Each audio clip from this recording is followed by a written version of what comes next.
Hi, this is Kaery with Kaery Concealed in the Active Self-Protection Extra channel, and this is part 7 of A Good Friend's Guide to a Great First Range Experience. And in part 7, we're going to talk about trainer expectations. Lucky Gunner is my recommended trusted provider of freedom seeds for range or defensive use. In stock, good prices, and rocket fast shipping are why I go back again and again. Because of new guidelines, I can't link their site or say it, but you're smart and you can find it with a simple Google search. Stick it to the man by paying them a visit today. Welcome back. When I'm prepping to go to the range to teach, I like to think through some of the different things that I might be able to expect when I get to that range. Sometimes I'm teaching at a range that I've seen before, I've been to before. When I'm teaching my home range, that's the case. Sometimes I'm teaching at a conference, and it may or may not be a range that I'm familiar with. So I like to think through some of the things that I can expect or think I might be able to expect, so that when I get there, I at least have in my mind some of the things that might happen. And I'll give you some examples of those here in just a second. But one of the things that I try to remind myself of is I expect that I need to help my learners, especially if they're new to me and if they're newer to shooting, especially newer to drawing from holster, presenting to target, newer to recoil management, new to resetting the trigger in recoil. I often need to help them learn to honestly evaluate their own shooting. They have to be able to recognize whether or not their hit was acceptable to the standard that we're shooting to. And so one of the ways I like to do that, my favorite way to do that really, is by using a drill that I learned from Dave Spalding a number of years ago, and he actually uses it in a different application than I'm using it for, but I ask the same questions. And so what I do is we're at 5 yards, and this is the target that I have them shooting at. I like this to be a 2-inch circle. That's not a 2-inch circle, but so I kind of screwed up when I put this one together here. But I like that to be a 2-inch circle with a big X in the middle of it. And then this is a 6-inch circle. And I can do this at 5 yards or 7 yards. And we talk about that the standard of, there's no time standard on this one, but there's just an accuracy standard that I want their shots to be centered around the X. So what does centered around the X mean? Well, centered around the X. It could be anywhere in the 6, it could be even hands width, it could be anywhere, just centered around the X is where we're looking for their hits to be. So with this drill, there's 3 questions that the learner asks themselves. And I'll often walk them through this because the first couple of times we do the drill, we just fire 1 round. And so after they reholster, I'll ask them, all right, so did your sights, whether it's optic or irons, did they arrive on target as you expected them to? So when you drew from holster, did they arrive on target? If they didn't arrive on target where you expected them to, why not? And what can you do to fix it? Is it that your sport hand arrived too late? Did you have your head craned forward and you were having trouble finding your dot? What might be the reason that your dot didn't arrive on the X like you expected it to? The second question they ask themselves is, did my did my round go exactly where I wanted it to, exactly where I expected it to? And if it didn't, why or why not? And what can I do to fix it? So that is one where we introduce a little bit of shot calling for those that are ready for it. We'll just ask the question, where was your dot or where was your front sight when the shot broke? And if it's anywhere other than the X, then we need to fix that. And we talk about different ways of being able to fix that. And then the last one is, after the shot, did my dot arrive, or irons arrive back in the center of the X? And that means I'm ready for the next shot if I've reset my trigger and recoil and I'm ready to go for the next shot. So I like to do this in a slow, methodical way at first, so that the students, and I often will put a target in the middle of the row of targets, and in that middle target, I'll actually write those 3 questions on that middle target so students can look at it while they're after they're done with that iteration. Once they've fired one round and they're we do that several times and then they're comfortable with that, then we'll start adding, all right, now let's fire 2 rounds in this next iteration. We're going to ask ourselves the same questions after those 2 rounds. And so that's a way that I like to help my learners learn to honestly evaluate their own shooting. All right, what are some other things I can expect at the range when I get there? Some of the examples might be like, what is the range layout? I often like to look and see, use Google Earth and see if I can find a layout of the range and just get my bearing. How tall are the berms? What are the target backers like? That sort of thing. I think about what the if there's extremely low berms, then I want to add into my safety brief just muzzle awareness on reloads so that folks just remember to try to keep their barrel below the berm when they're reloading the gun. I also like to check the weather before I go and what can I expect for weather, because that lets me know what I can expect are needed for bathroom breaks. If it's really hot and my learners are drinking more like they should be, then I need to plan more bathroom breaks into my lessons and just make it easier for them to be able to access the bathroom. Also, I like to know ahead of time how far away are the bathrooms from where our range is. If I'm teaching at a national conference, I like to think to myself, okay, so are my students likely going to be bringing their own ammunition, or are they going to be buying ammunition from the conference organizers?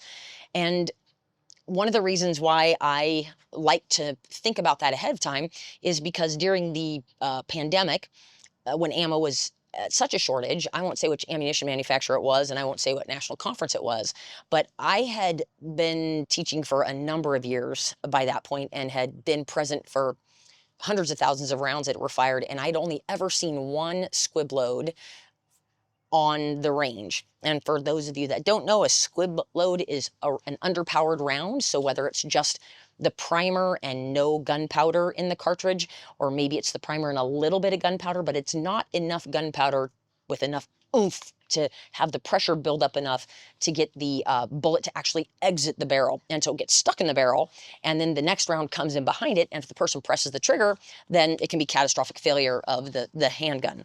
So I so anyway, I'd only seen it happen one time during the pandemic, teaching at a conference, and we had on the ranges that we were teaching on, us and a couple other people, we had 3 squib loads during the 3 or 4 days we were there. And so that just made me realize, I just need to be paying attention if folks are buying ammunition from the range. Another conference I taught at, the ammunition had gotten wet. It was a pallet of ammunition that had come in for students who were flying in to be able to buy the ammunition from the organizer. And it must have gotten really wet, maybe even submerged wet. I'm not sure, but we had a lot of misfires in that class. So those are just things I kind of like to think of ahead of time. I also like to remember that if what class it is I'm teaching. Am I going to the range to teach an advanced class, or am I going to the range to teach a beginner's class? Or am I teaching in a conference setting? The first class of the conference is typically a class that allows folks to suss out their gear and allows the instructors to see and make sure that the gear the individuals brought is safe and effective and it works. And some of the things we see, issues we see with that is sometimes holster retention is way too tight.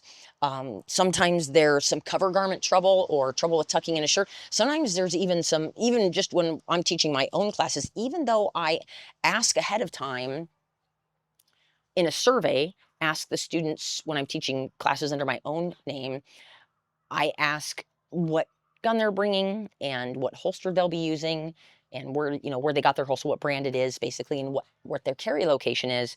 And that information will help me. But sometimes even with that information, people will change at the last minute and they'll decide to bring a different holster type. And so I just need to be prepared that very first class, or on teaching at a conference style, or if I'm teaching my own classes, those very first few drills are drills that need to be designed in such a way that we can suss out gear and have a chance to visualize it, even do some dry reps, which I really like to do just to make sure that things are doing okay. Also looking for, is it possible that I have any shooters here that the class is too advanced for them? One of the questions I like to ask to determine, without asking, are you an advanced shooter? And I don't expect advanced shooters to come to my class, but I just like to know about where they are. But I learned a long time ago that if I just ask them, hi, my name's Kaery, what's your name? And they'll usually tell me. And then I'll ask, what did you bring to shoot today? And sometimes there's now this doesn't happen when I teach at conferences, but well, occasionally it does, especially if they're there with a husband or boyfriend or whatever, and the husband has brought. I do look forward to the very first time where it's a man who says, I don't know, my wife packed my range bag. That'll be a really cool day when that happens. But anyway, so sometimes people don't know what they brought, or they'll say, a handgun, I think, or but I've been able to tell a lot about kind of where the person is on their journey with not extreme accuracy, but a decent amount of accuracy based on their answer to that question. And I don't expect them to know everything about their gun, but when they're able to tell me either the brand or um, the caliber, that sort of thing, that gives me a lot of good information. One example or one thing that I was not prepared for is I remember teaching at well, it doesn't really matter where I was teaching. Anyway, I remember teaching somewhere and it was an instructor level class. And we had a student who'd been in this class for a while. And then we were meeting to culminate the class. And the individual brought a gun to an instructor class that wasn't zeroed and knew it wasn't zeroed. And even though the individual had other guns with them that they could have holstered up with, they chose to holster up with this unzeroed gun. And so I just did not expect that in an instructor class. So now I just ask, is there anybody here that, in this class, whether it's instructor or not, that, has that they know for sure their dot isn't zeroed, or they installed their dot themselves and didn't zero it, or that they have a new optic and they haven't shot the gun yet. I just like asking that question just so I know. Sometimes we see sights that are loose. Just people show up with irons that are loose, so it's not just a dots being unzeroed. A lot of times I'll see dry guns. Now, in my experience, handguns run just fine usually if they're dirty. They don't run well at all if they're dry. And so I always bring lube with me to make sure that we can take care of that.